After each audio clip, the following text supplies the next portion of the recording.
don't care how young or how old you are, you're not left out of this healing revivalist thing. You're not left out of the fact that God has called His whole body to walk in power. Extreme power too. Extreme power. Jesus had a crazy ministry, right? Calming the seas, raising the dead, laughing when the little girl died and says, she's not dead, she's just sleeping. And he was relaxed about it. He had this crazy ministry. People would touch his clothes and get healed. And he said, these things that you've seen me do, you're going to do those things and you're going to do greater. There's an invitation for greater right now. There's an invitation for you, every single one of you. I don't want anyone to walk out of here still believing that they're left out of this. There's an invitation for every single person sitting in here that can hear my voice right now. Every single one of you to walk in power. Not just power, but extreme power. Power that raises the dead, cleanses the lepers, casts out demons, the blind see, the deaf hear. People get out of wheelchairs. Depression is just ripped off of people's lives because you walked in and you carry the light of the world. And I'm not just talking about in church. I'm not just talking about in youth group. I'm talking about you walk on your campus and you carry revival and you've been praying into your campus and you walk in your first period class and your first period class is laid out on the ground crying and they're weeping and they're prophesying over each other because God chose to show up on your campus because He saw you faithful. I'm not joking. These are not just empty dreams. I believe that every dream we have like that, I think that God dreamed it over us first, and that's the only reason why we'd have a dream like that. I don't think that we just dream in vain. Like it's just like, oh, I just love to have dreams about my campus, but they'll never come true. God's dreaming dreams over your campus before you were even born. And He knew that He was going to raise you up. And when you got to that campus, you were going to walk with this revival nature on your life. And you were going to be so connected to intimacy that when you walk on that campus, God can't help but show up. He's got to show up. I've raised this one up to bring revival to this campus. Your first period class just laid out on the ground. Your teachers at her desk just crying and asking for more. You walk into your workplace and the presence of God falls in your workplace. In Lowe's and in Home Depot and in Walmart and in Chick-fil-A and all these places, Cracker Barrel, and I don't know where you guys are from. I'm from the South and we got some funny little stores in the South that are good. In your workplace, revival breaks out and the management kind of steps back and says, this is too cool to get in the way of.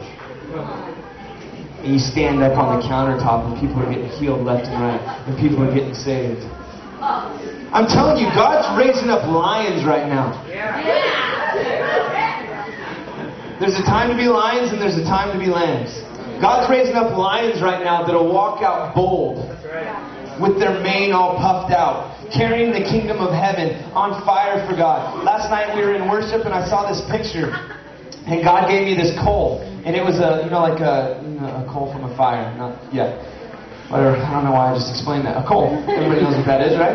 So He gave me this coal and He put it in my hands and He told me to start to blow on it. So I was sitting there in worship and I'm blowing on this coal and it was getting red hot. It was getting brighter and brighter until, if you blow on a coal enough, flames will come up off the coal. And I'm blowing on this coal and flames started to come off the coal and He said, okay, it's ready now, put it to your eyes. And so I took this coal and I put it on my eyes. And He said, okay, blow on it some more. So I sat there and I was blowing on the coal. He said, okay, now put it to your lips. And I put it to my lips. And then He said, okay, now blow on it some more. So I blew on the coal a little bit more. And He said, okay, now put it in your mind. And so I put this coal in my mind. And when I did, I felt this rush go through my whole entire body. And I felt empowered. Do you ever have those times with God where you feel empowered so much you feel like you're about 40 feet tall and just full of muscle and you're like, big metal look guy. You don't want to see me on fire. I just felt like that immediately. I had this rush go through my body. And then, right when that happened, I saw this vision of this snake come up out of the ground. This huge snake. It was probably 60 feet tall. And it had the head of a Roman soldier with the helmet, their battle helmet, the whole thing. And it was a bronzish gold-colored head on top of this snake. It was a black snake, full black snake, not shiny black, but kind of like matte black, flat black snake with this huge bronze helmet. And as it stood up, all these arms came out of the side of the snake. Tons of arms. And in each arm, it held hundreds of chains. And all these chains were going to the backs of people's heads.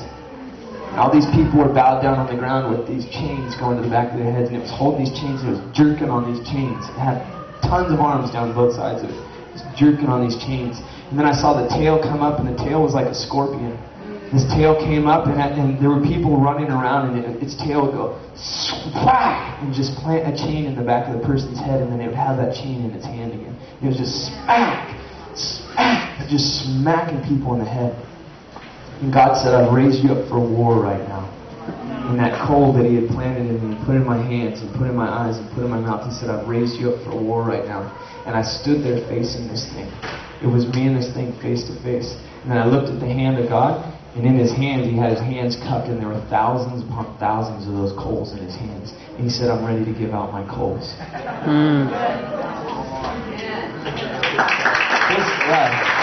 I got goosebumps for like 2 hours. I was like, whoo! This thing was ugly, and it had this lifeless face. Its eyes didn't move. It was like this statue, just this gold, bronze-colored statue head, but the body was moving around. It was just snapping people in the back of the head with these chains. One of the words over my life is, I'm called to break the chains off the generation. And so I knew why I had first seen this thing with the chains, and I knew why I was facing it. And then when I saw these coals in God's hands, He said, I'm ready to give out my coals. And I feel like if you're in here today, you're in here for a reason. You didn't just stumble upon this workshop. You didn't just come to Reading for Jesus Culture because it was a cool thing your youth group was doing. God has set you up to carry a coal. And God has set you up to stand in the face of that thing that's come against and plagued your generation and planted these chains in the back of their head and made them bow down to what it was doing and made them serve this false image. And God has raised you up for a time such as this to walk out of here as healing revivalists that carry this coal, that this coal has touched your eyes, this coal has touched your lips, and this coal has been in your hands. And your mind is consumed with this fire of heaven. Every single one of you. We're going to walk out of here and we're going to set these streets on fire. Yeah. The last thing I want to do today is to be a cheerleader for you. I don't want to be your cheerleader. I don't want to do this like pump you up message and you're like, yeah! And then you go home to your, whatever you do, and that's what you do, and then you come back to Jesus Culture next year and you're like, that's when we get on fire.